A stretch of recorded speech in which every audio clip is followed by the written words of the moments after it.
नमस्कार जंटू में स्वागत है आपका। मैं हूं योगेंद्र। आप देख रहे हैं एक मुलाकात और एक मुलाकात में हमारी विशेष पेशकश है राजस्थान में हाल ही ब्यूटी पेजेंट मिस राजस्थान की विनर हमारे साथ हैं इस वक्त। प्रथम विजेता यानी कि मिस राजस्थान हमारे साथ में है तनुश्री राय। सेकंड पोजीशन जिनकी रही वो है प्रियन सेन और थर्ड परिधि शर्मा। तीनों हमारे साथ में हैं। आप तीनों का बहुत बहुत स्वागत है। आपको शुभकामनाएं, बधाई जन टीवी परिवार की ओर से जो इस मंजिल तक आप लोग पहुंचे हैं। मैं आपके पास आना चाहूंगा तनु कि थोड़ा सा आपके बारे में बताइए कि ये सब कुछ कैसे यहाँ तक पहुंचे। मैंने कुछ महीनों पहले ही इसके लिए मैंने अपना रजिस्ट्रेशन भरा था और मैंने ऑनलाइन भरा था। उस टाइम पे मेरी तबीयत ठीक नहीं थी तो मैं ऑडिशन में वैसे नहीं जा पाई थी, बट मैंने ऑनलाइन फिल किया था और सर ने एक अपॉर्चुनिटी दी थी कि हम ऑनलाइन भी ऑडिशन दे सकते हैं, तो उसके लिए फिर मैंने रजिस्ट्रेशन किया। और खाने में भी ध्यान रखना, कैसे खाना है। हाँ, न्यूट्रिशियस फूड लेना चाहिए हमें, तो वो सब हमें बताया गया कि हमें कैसे ध्यान रखना है। तो प्रियन, ये एक सफर हुआ, कैसे शुरुआत की? सभी ने आई थिंक वैसे ही होगा। अब किसी ने ऑफलाइन, किसी ने ऑनलाइन, वैसे ही है ना। तो ये कैसा रहा सफर आपका? सर, मेरा ये सफर काफी रोमांचक था। कभी कभार ऐसे थोड़ा सा कॉन्फिडेंस लेवल जब लो भी हो जाता था तो योगेश सर और निमिषा मैम जो हमारे ऑर्गेनाइजर्स है, ये हमेशा हमें मोटिवेटेड रखते थे, हमें हमारा फ्यूचर दिखाते थे कि हाँ, तुम्हारा फ्यूचर इतना ब्राइट होने वाला है, तो उसके लिए जैसे बोलते हैं ना, बूंद बूंद से सागर बढ़ता है, तो थोड़ी थोड़ी मेहनत करके ही तुम आगे बढ़ोगे, ये हमें सिखाया जाता था। मेरी मम्मी ने भी काफी सपोर्ट किया। मेरे पापा नहीं है तो मम्मी हमेशा मुझे कहती थी कि हमेशा इतना मोटिवेटेड रहो बेटा, दुनिया को कुछ करके दिखाना है, कि किसी को ये ना दिखा सको कि हाँ, इसके पापा नहीं थे तो ये कुछ नहीं कर पाई, इसके पास इसकी मम्मी थी, इसकी स्ट्रेंथ थी। तो हाँ, योगेश सर, निमिषा मैम और मम्मी ने काफी ज्यादा मोटिवेटेड रखा और इसलिए हम आज आए हैं। आप क्या कर रही हैं? सर, मैं एक एमबीबीएस स्टूडेंट हूँ, फर्स्ट ईयर एमबीबीएस का। गुड। और मैं जीएमसी कोटा में हूँ। जब आप सेकंड पोजीशन पे आई, सबसे पहले किसने को सूचना दी आपने कि हाँ मेरे को पोजीशन मिली है? सर, मेरे दिमाग में अगर मेरी मम्मी वहां नहीं होती तो मैं पहले मम्मी को फोन करती, लेकिन मेरी मम्मी सामने थी और उनके फेस पे एक बड़ी सी स्माइल थी जो कि मुझे काफी ज्यादा सेटिस्फेक्शन दे रही थी कि हाँ, मैंने बहुत बड़ा अचीवमेंट किया। और उनके फेस पे मेरे लिए प्राउडनेस दिख रही थी, वो बहुत ज्यादा प्राउड थी। तो मुझे किसी को बताने की जरूरत नहीं पड़ी और फिर अपने आप इधर उधर खबर पहुंच गई। जी परिधि, कैसा लगा आपको पूरा ये इवेंट? ये बहुत ही अमेजिंग एक्सपीरियंस था। हमने अप्स एंड डाउन्स सब कुछ देखे हैं कि कभी हम किसी सेशन से बहुत मोटिवेट हो जाते थे, कभी हम डर जाते थे कि क्या हम वो कर भी पाएंगे या नहीं, कभी खुद पे डाउट होता था कि क्या हम इतना डिजर्विंग हैं या नहीं। लेकिन हमेशा हमारे जो मेंटर्स थे, Yogesh sir, Nimisha ma'am, Mansi ma'am, कशिश मैम, सब ने हमें बहुत मोटिवेट किया है। वो हमेशा से एक सपोर्ट सिस्टम थे कि अगर ये नहीं आया तो ये करा देते हैं, ऐसे नहीं हुआ तो वैसे हेल्प कर देते हैं। हर चीज उन्होंने अवेलेबल कराई, हमारी हर जरूरत का उन्होंने बहुत ध्यान रखा और हमेशा मतलब वहां हमको कभी ऐसा फील नहीं हुआ कि हमें किसी चीज की कमी है या किसी चीज से हम सेटिस्फाइड नहीं है, किसी चीज से परेशान है। उन्होंने बहुत ध्यान रखा हमारा, हमारी इतनी केयर करी कि मतलब बिल्कुल फील ही नहीं हुआ कि हम घर से दूर हैं। एक घर वाला फील था। मतलब सर और मैम हमारे लिए हमारे पेरेंट्स की तरह थे। तनुश्री, आप क्या कर रही हैं वैसे? अभी मैं इंजीनियरिंग कर रही हूँ, फर्स्ट ईयर अभी खत्म हुआ है मेरा, BTech electrical and computer engineering कर रही हूँ मैं अभी। और अभी सेकेंड ईयर स्टार्ट होने वाला है इसके बाद ही, तो इंजीनियरिंग। तो आप चुनेंगे किसको, ये ब्यूटी पेजेंट्स को आगे बढ़ाने के लिए या फिर पढ़ाई पूरी करेंगे इंजीनियरिंग वाली? पेजेंट्स तो आगे बढ़ाना ही है जी। हाँ, आगे तो बढ़ना ही है। अगर इस मुकाम तक आया है तो आगे तो बढ़ना ही है, बट पढ़ाई भी उतनी जरूरी होती है, तो दोनों को मैनेज करके चलूंगी। और दोनों साथ हुए तो किसे चुनेंगे? ब्यूटी पेजेंट्स पहली प्राथमिकता होगी। अच्छा, तो परिवार में सपोर्ट है कि हाँ, सब लोग चाहते हैं कि हाँ बिल्कुल आपको इसी लाइन में आगे बढ़िए? उनका क्या कहना है? उनका भी यही है कि ब्यूटी पेजेंट्स है, अच्छा मतलब आप करो अच्छे से, तो पढ़ाई भी मत छोड़ना, दोनों चीजें मैनेज करके चलना। तो परिवार में ज्यादा सपोर्ट कौन करता है आपको इसके लिए? सब मम्मा पापा दोनों इक्वली सपोर्ट करते हैं। ये कैसे आपको ऐसे रहा कि हाँ मुझे इस ओर जाना चाहिए, ब्यूटी पेजेंट के इस कंपटीशन में जाना चाहिए? ये अचानक किसी से आप प्रभावित होके या फिर खुद ही ने अपना रूट तय किया है? अब मैंने सुष्मिता सेन वगैरह सब जो भी हमारी मिस यूनिवर्स रही हैं, उनका बोलना, उनका जो जिस तरह से वो रहती है, सब कुछ ही बहुत ज्यादा अच्छा है। तो जी। उनको देख के फिर मैं बचपन से ही ना ऐसे इंस्पायर्ड थी कि कितने मतलब वो कितना ज्यादा पंक्चुअल रहती है, सब कुछ इतना अच्छे से करती है। सुष्मिता सेन, अभी हरराज कौर संधू भी बनी है, वो भी बहुत ज्यादा अच्छी है इन सब में। तो उनको देख के बचपन से ही वो ग्रो हो रहा था, बट पढ़ाई भी साथ साथ चल रही थी। तो अभी जैसे कि 11th-12th में आते तो थोड़ा ज्यादा हो जाता प्रेशर, तो इसलिए पहले स्टार्ट नहीं किया था। बट फिर जैसे ही मुझे लगा कि अब मुझे करना चाहिए, मुझे ट्राई करना चाहिए, तो फिर मैंने इसमें भरा। प्रियन, चलिए आप हमेशा ऐसे मुस्कुराती रहें। तो डॉक्टर बनेंगी या फिर नेक्स्ट क्या सोचा आपने? सर फिलहाल तो मेरा यही है कि मैं मिस इंडिया मतलब अपने ऑर्गेनाइजर्स और अपनी ऑर्गेनाइजेशन को नेशनल और इंटरनेशनल लेवल पे प्रेजेंट करूं। टाइम मैनेजमेंट एक काफी जरूरतमंद चीज है जो एक इंसान को सीखनी चाहिए जी। और मैंने ये काफी अच्छे से सीखा है मेरे मेंटोर से, मेरे ग्रूमिंग सेशंस में।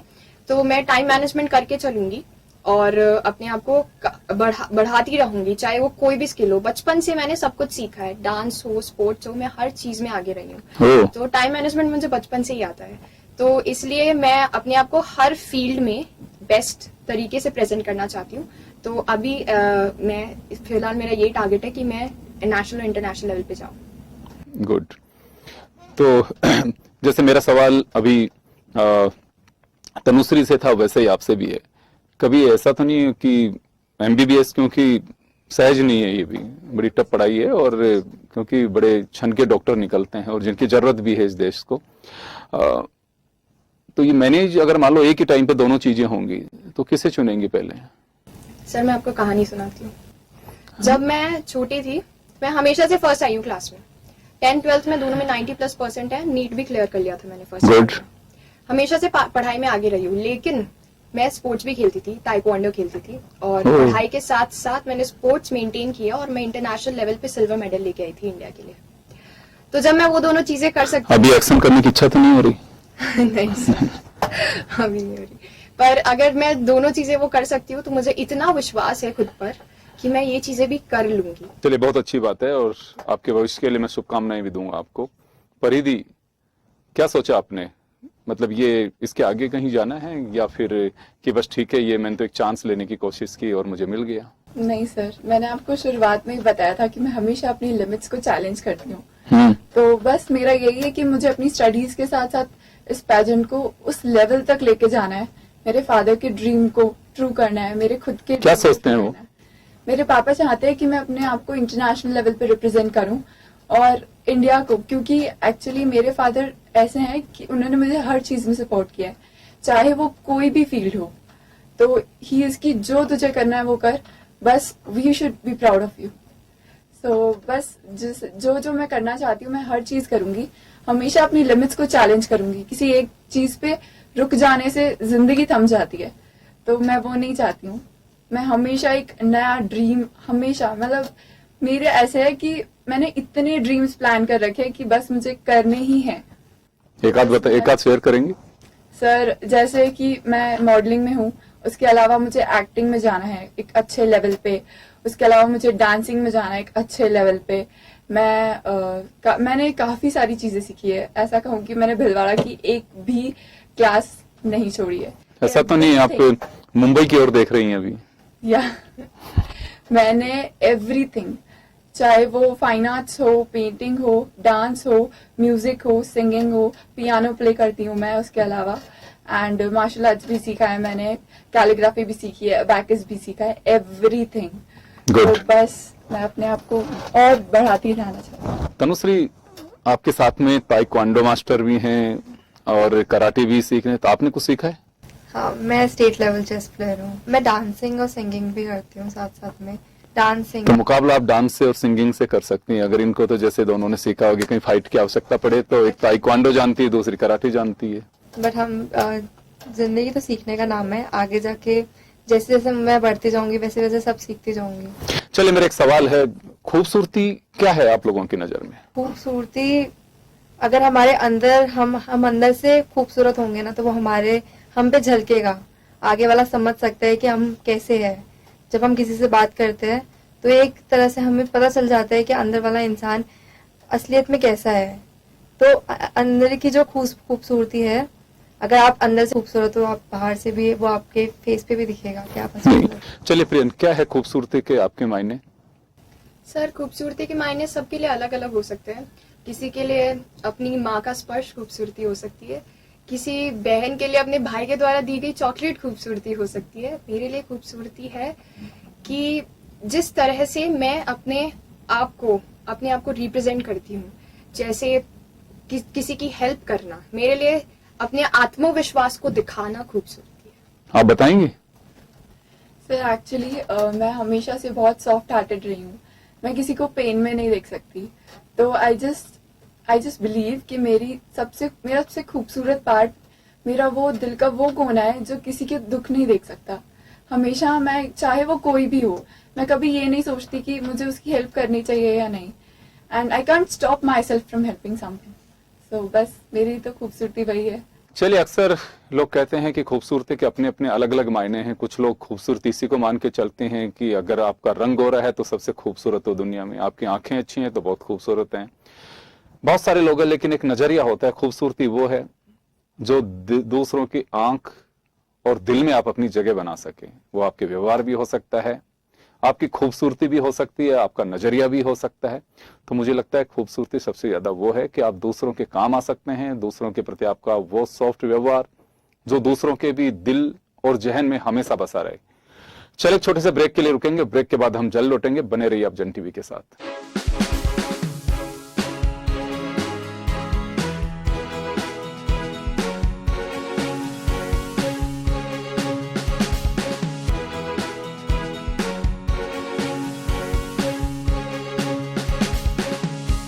ब्रेक के बाद एक बार फिर आपका स्वागत है। हमारे साथ हमारे इस खास एपिसोड में miss Rajasthan first run up, miss Rajasthan second run up तीनों मौजूद हैं। तो बात कर रहे थे हम ब्रेक से पहले खूबसूरती की, और अब चैलेंजेस की बात है। मैं एक बात जानना चाहूंगा आप तीनों से कि मुझे बड़ी खुशी है कि आप लोग खुले आसमान में अपने पंखों को फैला रहे हैं, और केवल आप ही की बात नहीं है, कोई भी महिला जिसे अवसर मिलता है उसने साबित किया है। मालूम है आपको, देश के president, prime minister, state chief minister, governor, defence में, जहां पे भी अब तो पाताल से लेकर आसमान तक महिलाओं का राज है। लेकिन अभी भी एक कटु सत्य है जो मुझे लगता है कि पेरेंट्स को कहीं ना कहीं एक चिंता देती है। जो जिस तरह की घटनाएं हो, चाहे वो दुष्कर्म की घटनाएं हो, छेड़छाड़ की घटनाएं हो, और बहुत सारे केसेज होते हैं, इसको लेके क्या मानना आपका? कभी परिवार में चिंताएं दिखती हैं इसको लेके कि हाँ ठीक है, सब कुछ हमारी बच्ची पे भरोसा है, लेकिन बाहर का माहौल जिस तरह का, तो ये कभी चर्चाएं होती हैं? जी सर, बिल्कुल होती है। कहीं पे भी जाते हैं पहले यही चर्चा होती है कि वहाँ पे वो सेफ है या नहीं है। ऐसे ही हर कहीं नहीं जा सकते, नहीं भेज सकते।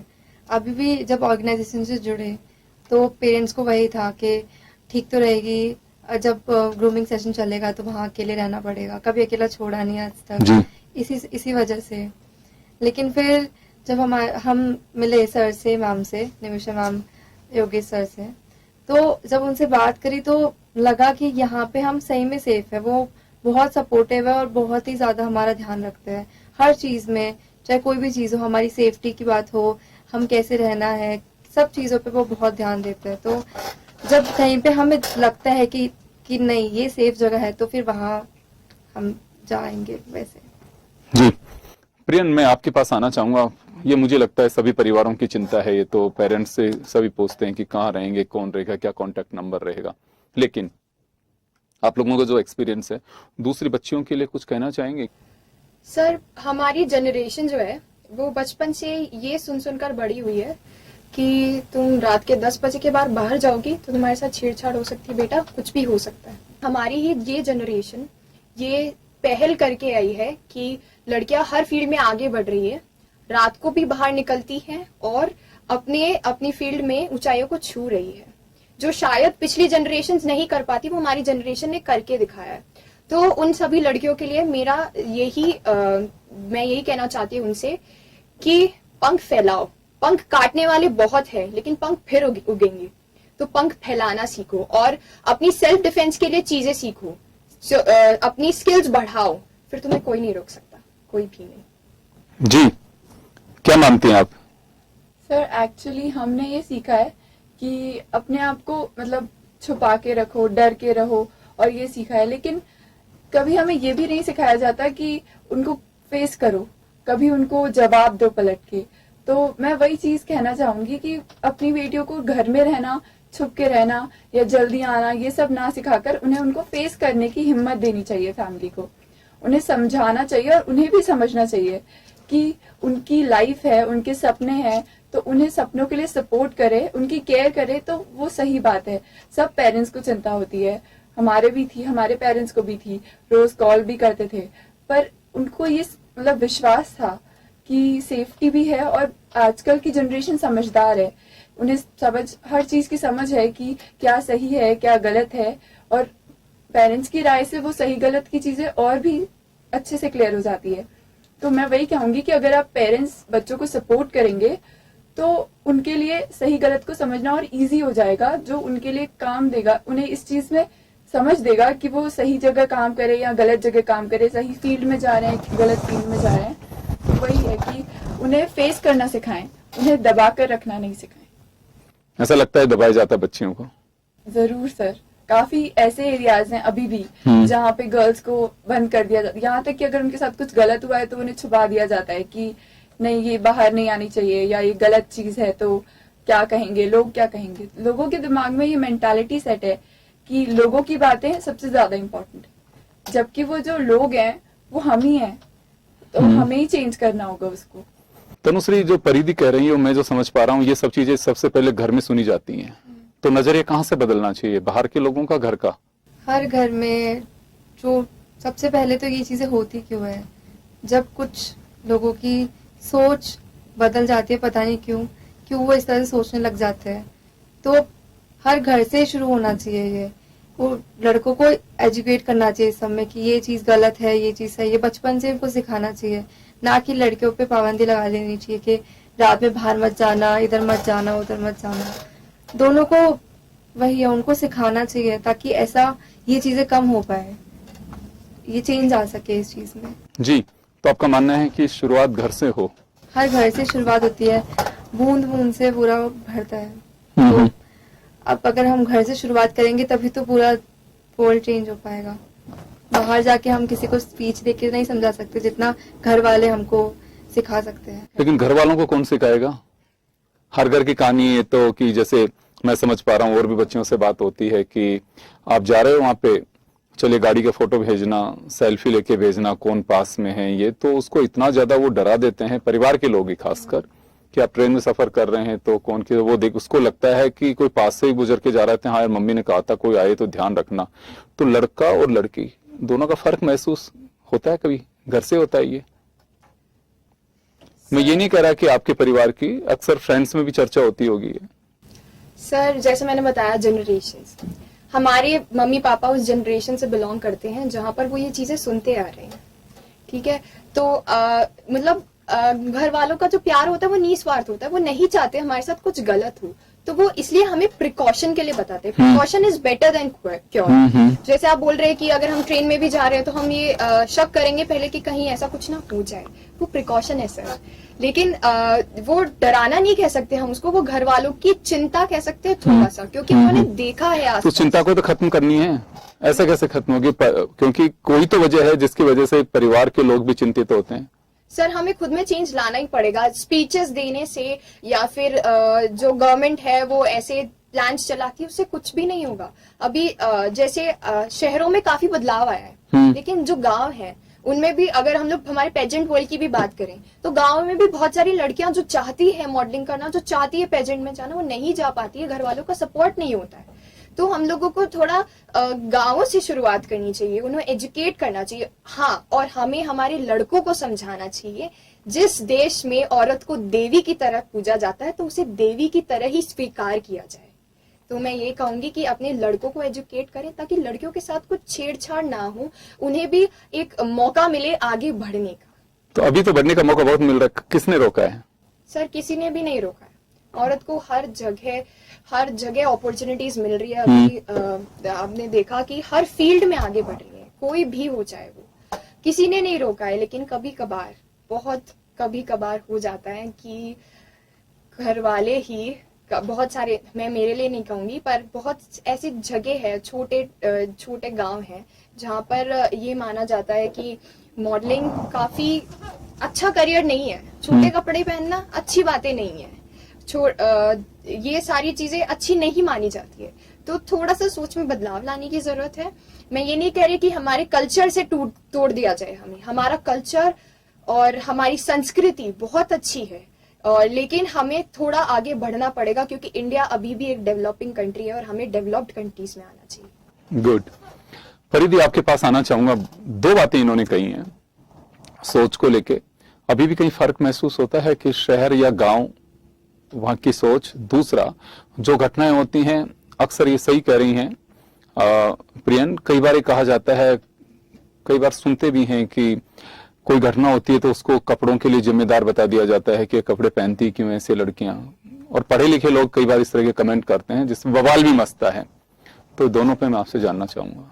ऐसा नहीं है, कपड़ों के बेसिस पे आई डोंट फील हमें किसी को जज करना चाहिए। और छोटे कपड़े से लोग जज करते कि अगर लड़की ने छोटे कपड़े पहने हैं तो उसका अच्छा नहीं है, एनवायरनमेंट अच्छा नहीं है। बट गलत उन लोगों की नजर है, उस लड़की के कपड़ों की चॉइस नहीं। उन लोगों की नजर को बदलना चाहिए, उन्हें उसकी खूबियों को चेक करना चाहिए कि वो कैसी है नेचर में, वो लोगों के साथ कैसा बिहेव करती है। उसके कपड़ों के बेसिस पे उसे जज करना बहुत गलत बात है। और बात रही सोच की, तो सोच तो तभी बदलेगी जब हम खुद अपने आप को बदलेंगे। जैसे कि सबने बोला कि शुरुआत घर से ही होती है, तो जब हमारे घर के लोग, जैसे एक घर में भी जैसे एक फैमिली हुई, तो अभी जैसे अगर हमारे घर में बदलाव हुआ है तो जो हमारे रिलेटिव्स हैं उनके घर में भी वो बदलाव आएगा। वो देखेंगे कि हमारे फैमिली के बच्ची ने कुछ किया है तो हमारे रिलेटिव्स की फैमिली भी कुछ की, उनके बच्चों को भी सपोर्ट करेगी कि वो भी कुछ कर सकते हैं। तो वही चीज है कि जो ये सब एक नेटवर्किंग है, तो वो नेटवर्क आगे से आगे बढ़ता जाएगा। तो वही है, किसी ना किसी को तो इंस्पिरेशन बनना ही पड़ेगा, और सोच बदलने के लिए एक इंस्पिरेशन होना बहुत जरूरी है। तो इसीलिए मैंने भी इस पेजेंट में पार्ट लिया था, ताकि मैं सब गर्ल्स को और सब फैमिलीज को ये इंस्पायर कर सकूं कि गर्ल्स को किसी भी चीज के लिए रोकना सही नहीं है, उनको इंस्पायर करना, उनको प्रमोट करना, उनको हेल्प करना जरूरी है। आपको भी कोई दिक्कत आई इसमें कि हाँ नहीं रहने दो, मत करो अपने, ऐसा कुछ? या कहा कि सभी ने कि नहीं नहीं नो प्रॉब्लम, जाइए आप? तो नहीं सर, एक्चुअली जब मैं यहाँ आ रही थी तो मुझे बहुत लोगों ने बोला कि संभल के रहना, ये क्यों चुना, या ऐसा क्यों करा, या ऐसा। बहुत लोगों के कमेंट्स थे, बहुत फैमिली तक के कमेंट्स थे। पर मेरे फैमिली, जो मेरे पेरेंट्स है, उन्होंने मुझे सपोर्ट किया है, इसलिए मैं यहाँ तक आ पाई हूँ। क्योंकि उन लोगों के उनकी जो बातें थी वो सुन के थोड़ा मेंटल प्रेशर भी आ जाता है, बट स्टिल जब आपके पेरेंट्स आपको सपोर्ट करते हैं ना, तो वो मेंटल प्रेशर हमेशा एक स्माइल में बदल जाता है कि या उनको मुझे चैलेंज करना, उनको मुझे प्रूव करना है। तो बस मैं उनको प्रूव कर चुकी हूँ और आगे भी करती रहूंगी। चलिए, बहुत अच्छी बात है। आप लोगों का भरोसा परिवार के बीच बना रहे और आपकी जो जिद है वो आपके कॉन्फिडेंस में झलकती रहे, ये हमारी शुभकामनाएं हैं। क्या अच्छा लगता है तनुश्री आपको? खाना, गाना, डांस, खेलना? मुझे सिंगिंग और डांस और चेस। गुड। तो गाना अच्छा लगता है? कौन सा पसंदीदा गाना आपका? मतलब मैं इतना अच्छा भी नहीं गाती हूँ, मैंने सीखा नहीं है। वो सुनना चाहती हैं लेकिन दोनों? यही डूबे दिन मेरे, यही होते हैं सवेरे, हाँ, यही मरना और जीना, यही मंदिर और बतीना, तेरी गलियां गलियां तेरी गलियां, मुझको भावे गलियां तेरी गलियां। क्या बात है, आप तो बहुत अच्छा गाती हैं, गा लेती हैं। ट्राई करती रहती तो आप सुनाएंगे? आजादी का अमृत महोत्सव मना रहा है देश को, देशभक्ति का कोई नगमा?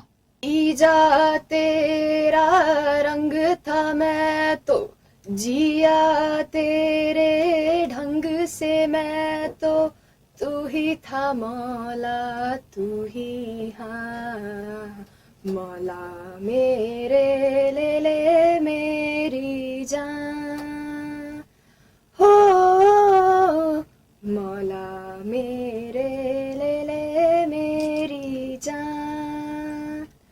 मिट्टी मेरी है भूमि, वही मेरे बिना अधूरी, वही रांझे मेरी वही कि वैया वही है, फिर चाहे नजरे चाहे चुरा ले हो, लौट आएगा ये शर्त लगा ले हो, तीजा तेरा रंग था मैं तो।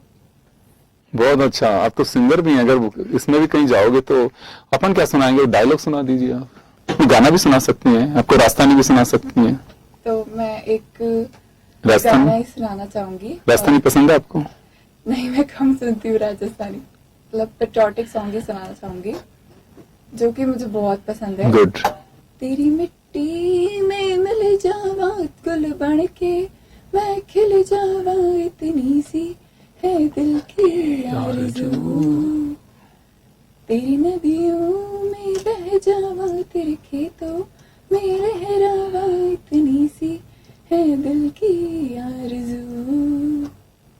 चलिए, बहुत अच्छा लगा आप लोगों के साथ मिलकर, और निश्चित रूप से आप वो बुलंदियां जरूर छुएं जो आप लोगों ने सोच रखी हैं।